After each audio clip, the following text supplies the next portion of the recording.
people who taught us mostly about Egypt in the Afrocentric community were historians. They knew absolutely nothing about the occult. Dr. Ben claimed he did, but now after studying, I realized and all he was only grazing the surface on what he knew. He knew mundane knowledge on the actual stuff. I've been studying for the last 10 years. I've been studying this for the last 8 years. And I just got into the zone a little over a year ago. So even the stuff that I dealt with in 94 that you got on the video, I'm just not in the zone that I know what's going on. Now let me tell you what I'm talking about. You go to the Book of the Dead, or the Book of Coming Forth by Day, and you will see the 47 laws of Maya are negative confessions. This whole shit about, you had to recite that and you didn't do these things. Let me show you what this thing really meant. It's metaphysical. Negative means inner. Now let me explain something. There is no way humanly possible that if you look in the Book of the Dead, which is the original 10 Commandments plus what? How many other more? 33 more. Whatever. The 47 negative confessions, or they say the 100 and whatever. But anyway, you look in the Book of Coming Forth by Day, and you see that there is no way in the human body that you can be in the human body and not have done what those things say. But let me show you the mystery on what it's talking about.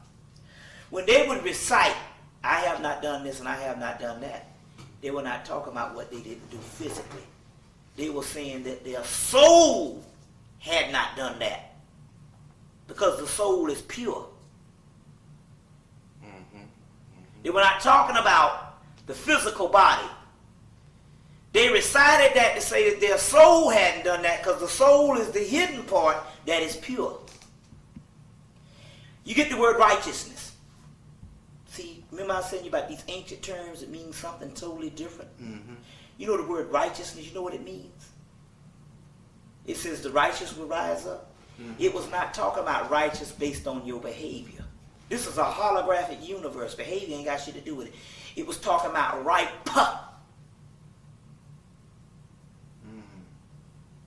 It was talking about right. See, in the Gospel of Thomas, which is a gospel, one that didn't end up in the Bible, it tells you that the seed that my Father did not plant cannot be plucked up. That means it was something that was made someplace else. Righteous means ripe. The indestructible seed that was planted in the beginning. And it has nothing to do with physical behavior. You see what I'm saying? The laws of Maya, sometimes we think and we reduce down to moralistic behavior. In actuality, it's alchemical. It's a formula of energies coming together to create the perfect crystallization and illumination. You see what I'm saying? This is the higher level of it. Now, they had different degrees. The neophyte would come in and he would do all these things for good behavior or whatever. But ultimately, it was alchemical that was talking about a marriage. The word marriage means the union of two spirits. Right. It has nothing to do with some white man giving you a piece of paper. Whoever you fuck, excuse the expression, or whoever you lay down with, and I like to use them words and stuff because I'm advanced enough in my intellect to use them words to back the shit up. Because there's no such thing as curse words. If the English language wasn't around during the time when so-called spiritual stuff was around, how the hell could something later be a curse word? When you have sex with a person, over a course of time, you have a sacred marriage of union of energies, and that's what marriage means. Now, These energies in your body coming together to make a covenant are one energies coming together to make a covenant. Represents the Christ. When in alchemy, when these energies come together, it represents man, angel, alien, everything coming together to make form the Christ, which was a title of your higher self. It was called the Great Work. And that's when they say every man will be known by his works. Not talking about what you did out here in the physical. It was talking about whether you known by your works based on is your shit working on the inside. Do you have the damn melanin for the motherfucker to work? Do you have the seed of God of that works? The head of the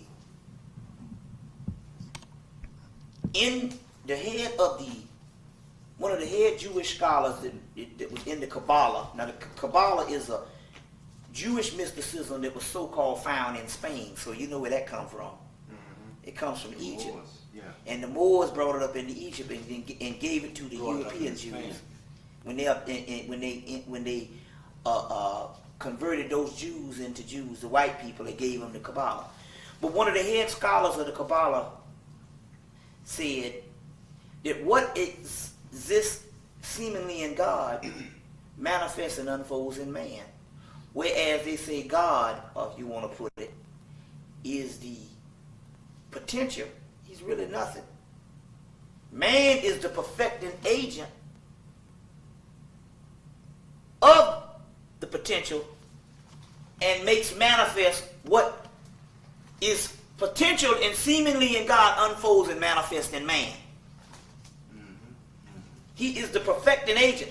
So you got an old man sitting down. He's a mafia man, but he can't go out and kill nobody. But it is the hit man that does it. So we are the perfecting agent, and the God is our higher self. But hold on, I'm gonna show you one minute. I want to get this point right here. Please. It says in Gershwin Schroeder, which is the top scholar for Tel Aviv, that died in 1982. He told the European Jews in his text that he wrote on the Kabbalah. But all of this that comes together as a perfecting agent is done by a Neoplatonic formula. See, he's playing with words because he knows that the average person will never get what the fuck that means. Neoplatonism comes from Hermeticism. Hermeticism comes from the wisdom of Tahutiism. And Tahutiism and Hermeticism is nothing but the mysteries of alchemy. And the study of alchemy is the study of melanin.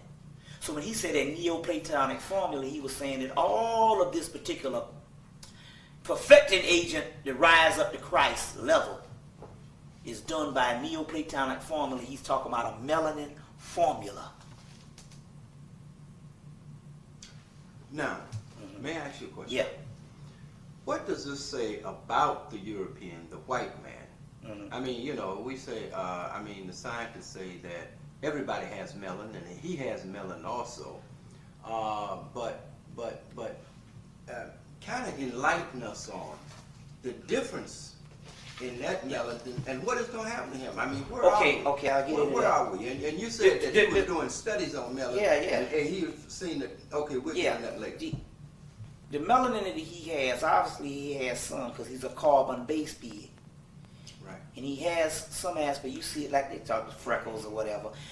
But the stuff we're talking about is this. And most people don't get into this because really they're not occultists, so they wouldn't understand this. Inside of the melanin that we have,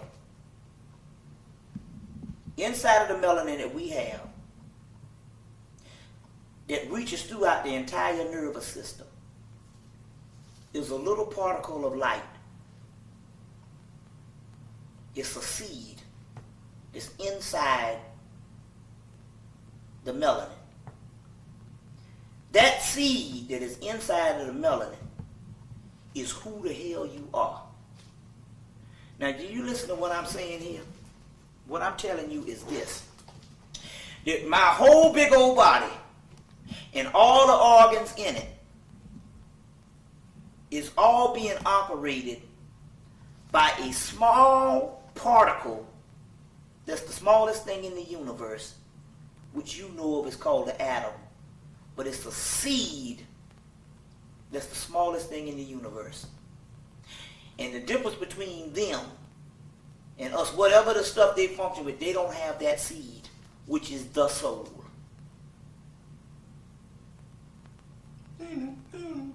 There's a particle of light in a seed that is inside of the melanin, encased inside of the melanin.